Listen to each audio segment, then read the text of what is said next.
mstari wa 17. Neno la Mungu linasema hivi: ili litimie lile neno lililonenwa na nabii Isaya akisema, mwenyewe aliutwaa udhaifu wetu na kuyachukua magonjwa yetu. Bwana asifiwe sana. Amen. Neno la ajabu.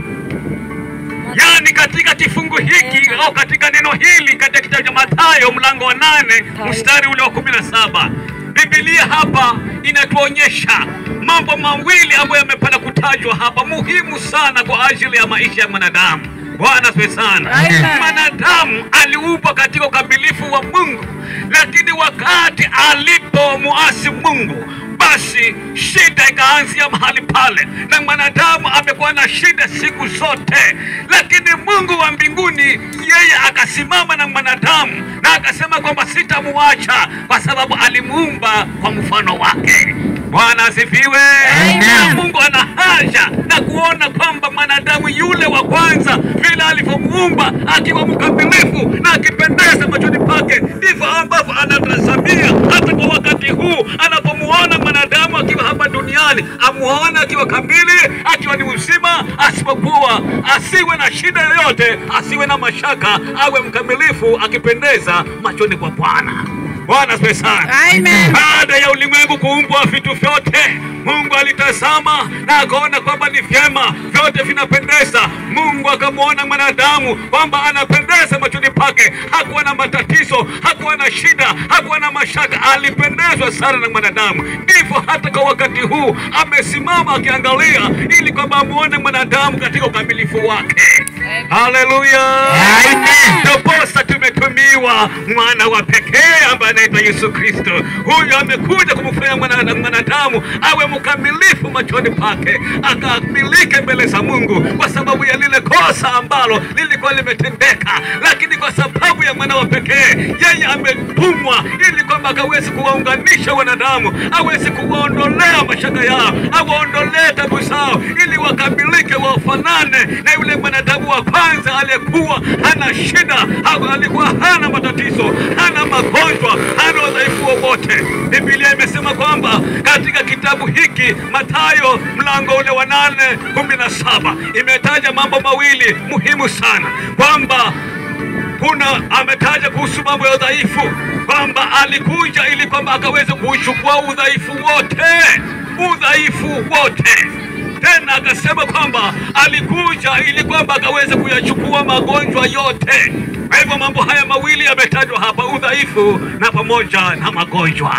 Bwana alichukua udhaifu wote, Bwana alichukua magonjwa yote. Haya yote aliweza kuyachukua, hakuna ambayo amepata kuachilia. Yote amechukua ili kwamba amkamilishe mwanadamu apendeze machoni kwa Bwana. Bwana asifiwe.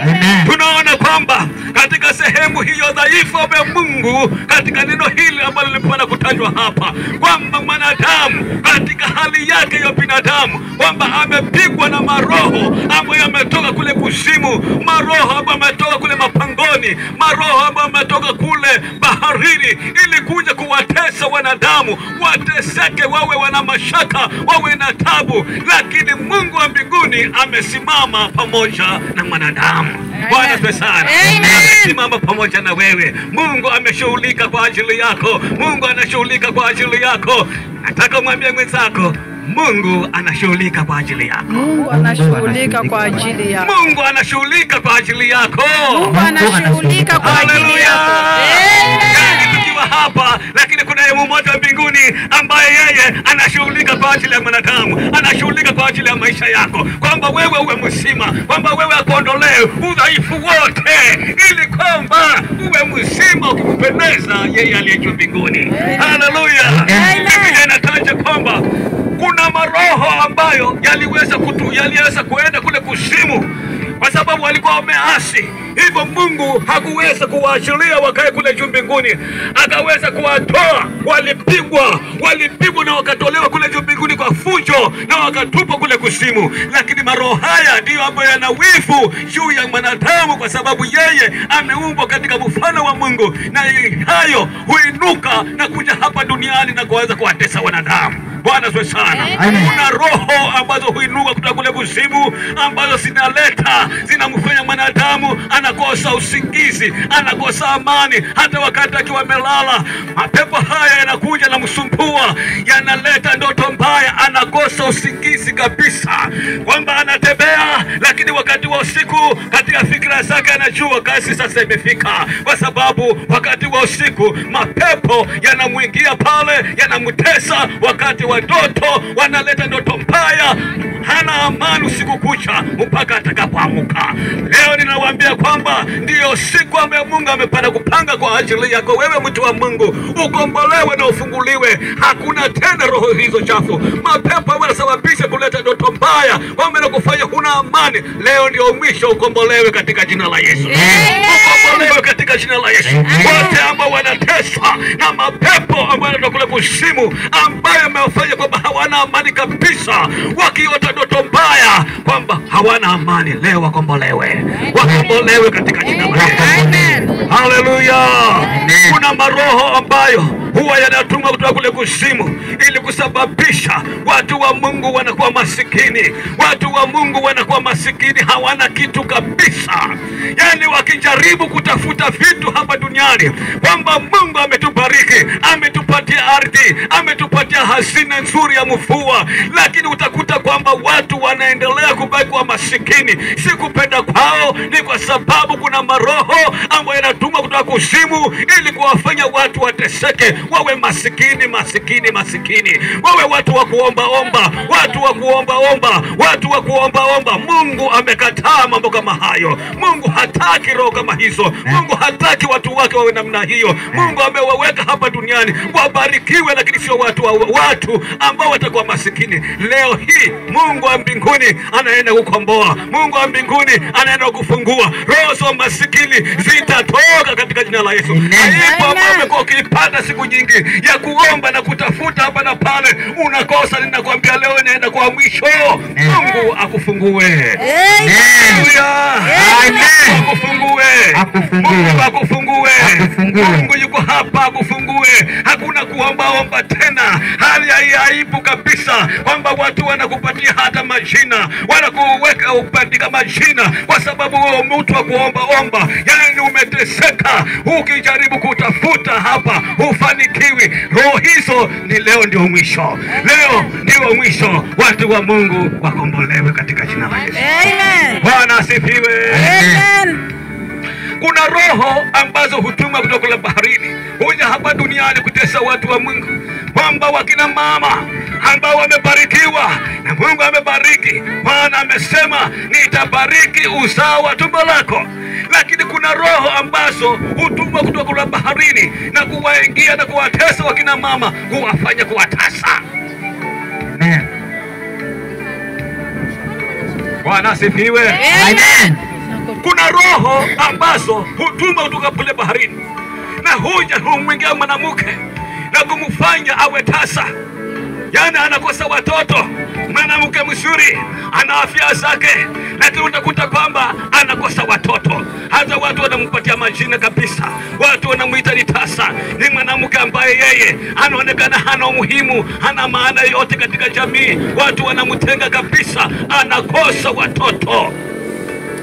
Roho hizi si roho ambazo zinatoka kwa Mungu. Mungu amembariki mwanamke na akaweza kumbariki na akasema nitawabariki uzao wa tumbo lako. Lakini maroho haya huweza kushuka, huweza kuingia wanawake ili kuwatesa. Leo ndio mwisho. Leo ndio mwisho. Wale ambao wameitwa tasa, wale ambao wamekosa watoto, ninawaambia kwamba Mungu wa mbinguni ndiye Mungu ambaye yuko tayari kabisa kuondoa neno hili linaloitwa utasa. Watu wa Mungu wafunguliwe. Watu wa Mungu wafunguliwe. Wamama wafunguliwe katika jina la Yesu. Amen. Wapokee baraka za watoto kama Mungu alivyowajalia. Amen. Haleluya. Huyu ndiye Mungu wa mbinguni aliyetuahidi uzima, na akasema mtakuwa nao uzima tena tele tele, kwamba hakuna tena magonjwa ya tumbo, kwamba hakuna magonjwa ya tumbo. Magonjwa ya tumbo Mungu amekwisha kuyabeba yote, ameyatoa. Huo ni udhaifu, Mungu anautoa katika jina la Yesu. Amen. Haleluya. Amen. Kuna maroho ambayo huwa yanatumwa ili kusababisha au kuleta shida katika ndoa. Ndoa nyingi zimekuwa na shida.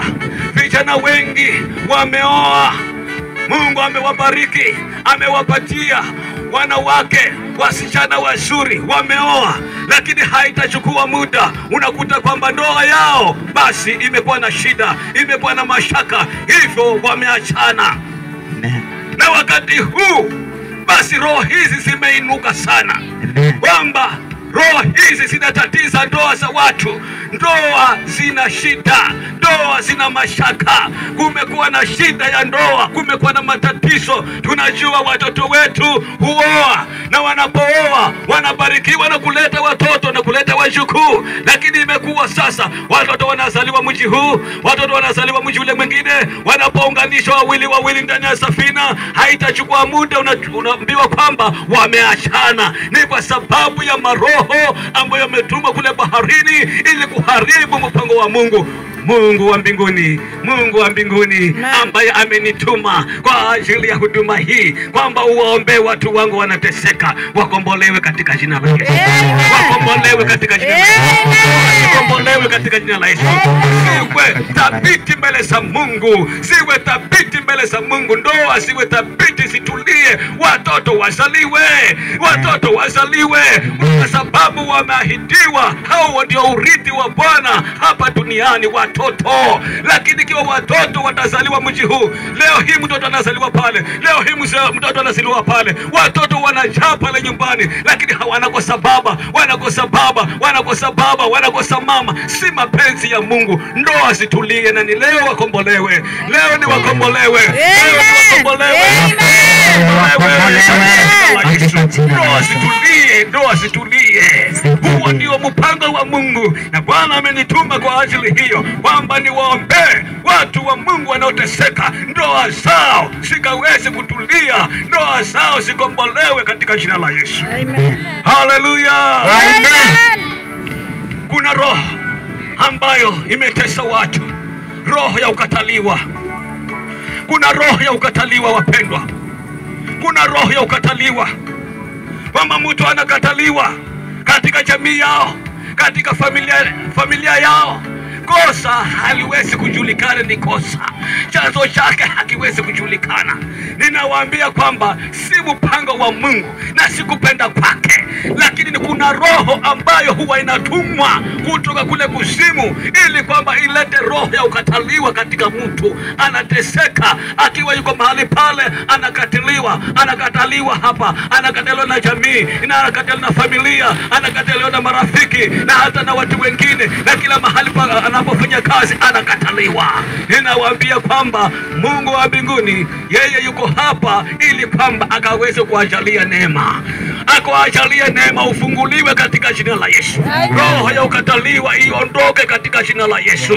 Bwana wa majeshi akaweze kuajalia neema, uweze kukubalika katika jamii, uweze kukubalika katika familia na hata katika jamii, kwamba wewe ni mtu muhimu, watu wakutafute, watu wakutafute katika jina la Yesu. Haleluya. Kwamba jambo haliwezi kufanyika kwa sababu wewe uko mahali pale. Wakutafute na watakutafuta. Baada ya maombi haya, ninakwambia kwamba roho hiyo itaondoka na watakutafuta, utakombolewa katika jina la Yesu. Bwana asifiwe sana. Kuna roho ambazo hutuma kutoka kule kuzimu. Roho hizi huja hapa duniani, zinawaendea wale ambao wameoa, hata wale ambao hawajaoa. Zinawaendea wasichana, zinawaendea kina mama. Roho hizi zinageuka kuwa wanaume, na roho hizi zinapogeuka kwa wanaume zinawatesa wakati wa usiku. Anapolala, anapoamuka, basi tumbo linaendelea naenda kumtatisa. Mara kwa mara anatatizika na tumbo kwa sababu ya mtu ambaye ametoka kule kuzimu. Roho imetoka huko na inakuja hapa duniani, inageuka kuwa mwanamume, inamtesa, inatesa wasichana, inatesa wakina mama. Mara nyingine hata anaweza kupata mimba ikaharibika, inaweza kupata mtoto ambaye yeye si wa kawaida, viungo vyake si wa kawaida. Ni kwa sababu ya maroho ambayo yametoka kule kuzimu. Ninawaambia kwamba kila roho ambayo inasababisha mambo hayo leo ndiyo mwisho na itahama katika jina la Yesu. Watu wakombolewe katika jina la Yesu.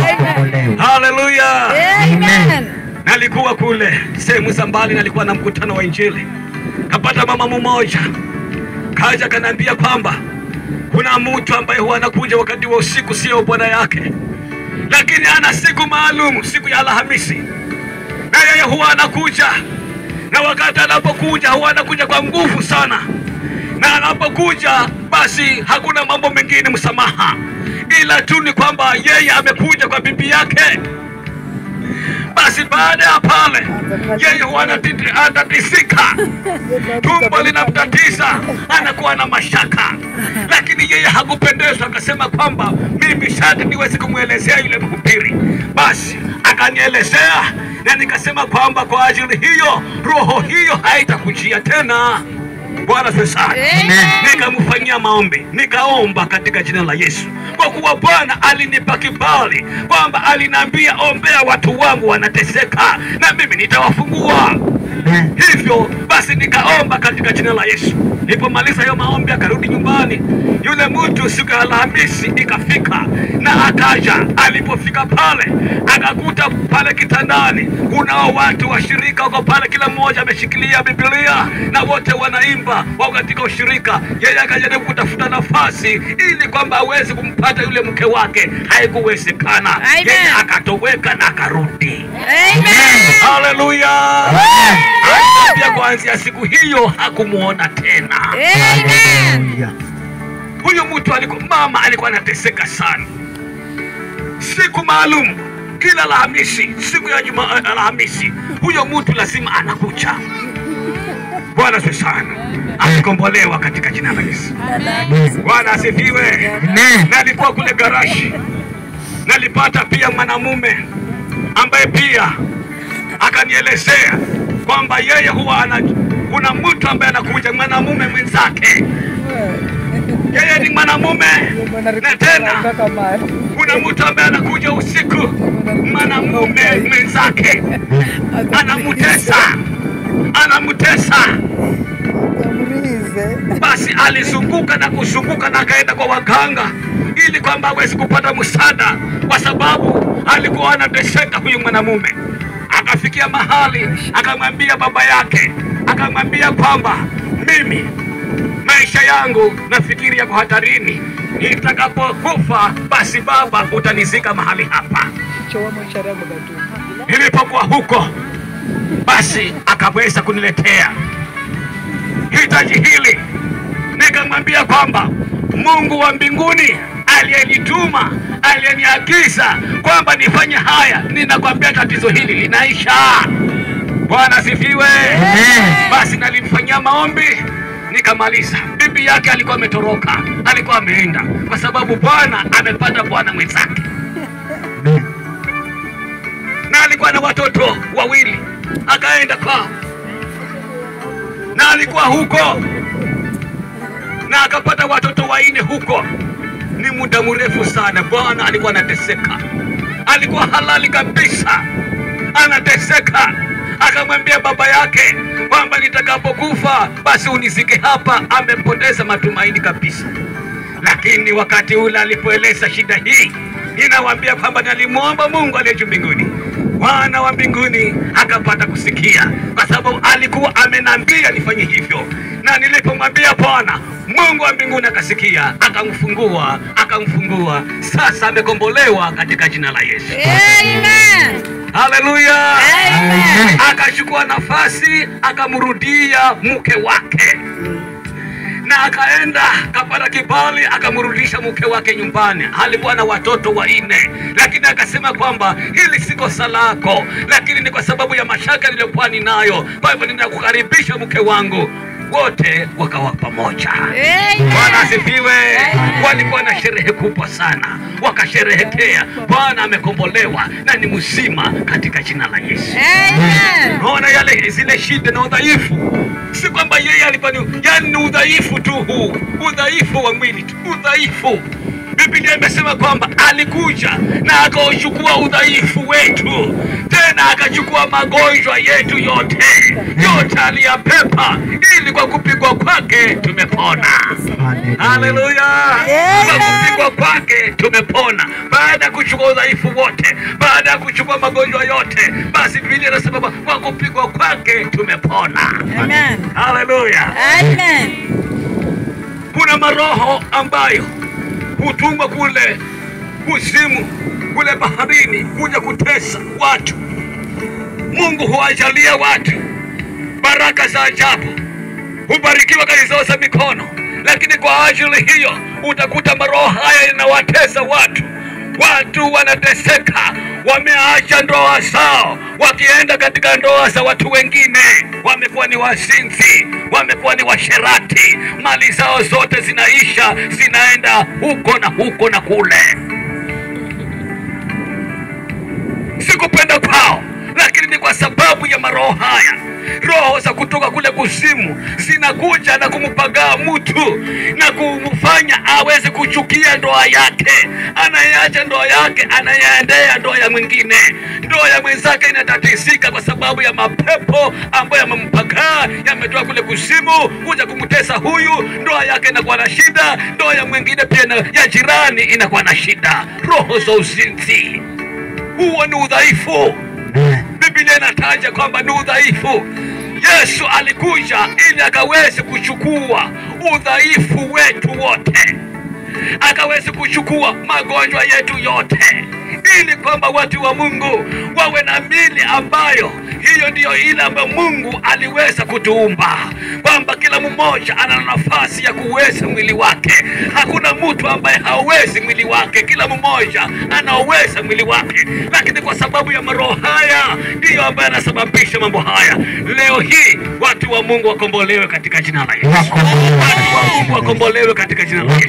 Kila mmoja akaweze kutulia katika ndoa yake, kuwe hakuna uzinzi, hakuna usherati, kwamba roho hizi si roho za Mungu, si roho, ni makosa kabisa mtu kuendea ndoa ya mtu mwingine, kuharibu ndoa ya mtu mwingine. Huo ni udhaifu. Bwana amekataa. Ukombolewe katika jina la Yesu.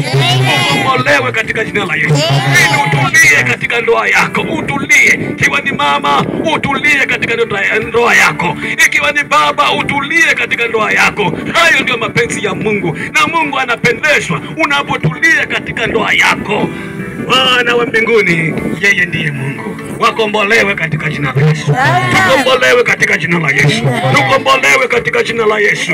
Hayo ndio mapenzi ya Baba aliye juu mbinguni, kwamba kwa kupigwa kwake yeye alikuja ili kuchukua udhaifu wetu, kuchukua magonjwa yote, ili watu wa Mungu wakapate kwa wazima. Bwana sana. Amen. Nataka tuangalie sehemu ya pili. Sehemu ya pili ni kwamba Bwana alichukua magonjwa yetu yote. Bwana alikuja na akachukua magonjwa yetu yote. Jamani, ndugu zetu, watu wanateseka. Watu wanateseka. Watu wanateseka. Mungu hapendezwi kabisa anapomwona mwanadamu akiwa kitandani, akimwona mwanadamu akiteseka kitandani, akimwona mwanadamu akitembea huku amebeba madawa, huku akitembea akiwa na misiko ya madawa. Mungu hapendezwi kabisa. Mungu anapendezwa na kuona mtu wake akiwa yeye ni mzima. Haya ndio mapenzi ya Mungu. Sasa Biblia inasema kwamba alichukua magonjwa yetu, aliyachukua yote. Hakuna ugonjwa ambao Kristo aliweza kuuacha, kwamba alichukua kila kitu. Watu wakombolewe, wafunguliwe. Magonjwa ambayo yamewatesa na kuangalia watu wa Mungu. Ninawaambia leo watu wafunguliwe, leo watu wafunguliwe, leo watu wakombolewe, leo wakaweze kuponywa, waponywe katika jina la Yesu. Bwana alikuja ili tukapate kuwa na uzima, tena tukapate kuwa na hotele. Kwa kupigwa kwake tumepona, kwa kupigwa kwake tumepona. Haleluya. Yani udhaifu aliuchukua, yani alichukua magonjwa yetu, alimaliza kila kitu, yani alichukua yote akabeba. Yani yeye aliweza kubeba kila kitu, yote alichukua. Mzigo huo aliubeba wote, ili wewe ukombolewe, ili wewe ufunguliwe, uwe mzima katika jina la Yesu. Mahali ulipo nataka kuambia kwamba Mungu yuko tayari kabisa, na ananena na wewe, ananena na yule. Basi ninakwambia kwamba leo ndio siku yako ya kukombolewa, ufunguliwe. Leo ndio siku yako ukombolewe na ufunguliwe. Wale wote ambao shetani amepata kuwapiga na magonjwa, wengine wamepakawa na mapepo, wengine wamepata kurogwa na wachawi, wengine wamepigwa na magonjwa ya ukoo, wanateseka na laana zinawatesa. Ninawaambia kwamba Yesu alifanya kuwa laana ili kwamba sisi tukaweze kukombolewa na tuwe baraka kwa ajili ya Bwana. Bwana asifiwe. Laana zote Bwana aliweza kubeba, aliweza kuzibeba zote, magonjwa kayachukua yote. Ukombolewe wewe mtu wa Mungu. Ninakwambia kwamba hakuna ugonjwa ambao Kristo aliweza kuacha. Alibeba kila kitu, aliwaponya wote, aliwafungua wote. Hakuna kama unatembea huku unawaza, huku unawaza. Ninakwambia kwamba kunaye Kristo, kunaye Mungu ambaye anakushughulikia, kwamba anaenda kukufungua katika jina la Yesu. Bwana asifiwe sana. Basi wakati huu nataka tukapate kwenda katika maombi. Nataka tukapate kwenda katika maombi, tukamalize mkutano. Na wale ambao wanasikia sauti yangu, uko hapa lakini hujampokea Yesu Kristo, uko pale unasikia sauti yangu na wewe hujampokea Yesu Kristo, ninakwambia huu ndio wakati kuokoka. Yani kumjua Mungu ni jambo la maana sana. Kumjua Mungu ni baraka. Yani kwamba wewe ukiwa hapa duniani, uko hapa uishi maisha mazuri, tena mbinguni Mungu anakutayarishia ukaishi pamoja na yeye milele na milele. Bwana asifiwe sana. Baraka za mara mbili. Yani hapa duniani ukombolewe, uishi maisha mazuri, tena kule mbinguni pia nako Mungu anatayarisha mahali kwa ajili yako. Hayo yote ni baraka kwako, na yote haya nakungojea wewe mtu wa Mungu. Inakwambia kwamba ikiwa wewe hujamwamini Yesu Kristo, ikiwa wewe hujampokea Yesu Kristo, huu ndio wakati ukaweze kumrudia Bwana. Na ikiwa pengine ulimjua Kristo na ukarudi nyuma, hilo tunasema ni kanisa ambalo lilikuwa limerudi nyuma. Na ikiwa uko mahali pale wewe ulimwamini Kristo halafu ukarudi nyuma, ninakwambia Bwana anakupa nafasi tena ya pili. Mungu anakupa nafasi tena uweze kumrudia Bwana. Mrudie Bwana. Bwana anakupenda sana. Mungu anakupenda sana. Anawapenda wanadamu wote. Anapenda watoto, anapenda vijana, anapenda watoto, anapenda wakina mama, wakina baba, anawapenda wenye elimu na wasio na elimu, matajiri na masikini. Zote ni roho za Mungu, na Bwana hana upendeleo. Ana haja na kuona watu wake wamegeuka, wamjua yeye aliye juu mbinguni. Leo hii chukua nafasi hii, uje hapa tuombe pamoja, kwa sababu mimi nimetoka mbali, nimekuja hapa kutoka kule mbali, na nimekuja kwa ajili ya Bwana. Sikuja tu kwa sababu tumekaa na kupanga tukasema twende marekebuni. Tumekuja hapa kwa ajili ya neno la Bwana, na ninawaambia kwamba Mungu alikuwa ametayarisha ili kwamba wewe na mimi tukiwa hapa katika ushirika huu, nikupe neno hili uweze kumgeukia Bwana, ili kwamba siku ya Bwana usiwezi kupatikana na aibu. Bwana asifiwe sana. Basi ninasema kwamba kiwa nasikia sauti yangu, chukua hatua uje hapa tukapate kuomba pamoja. Na tusimame.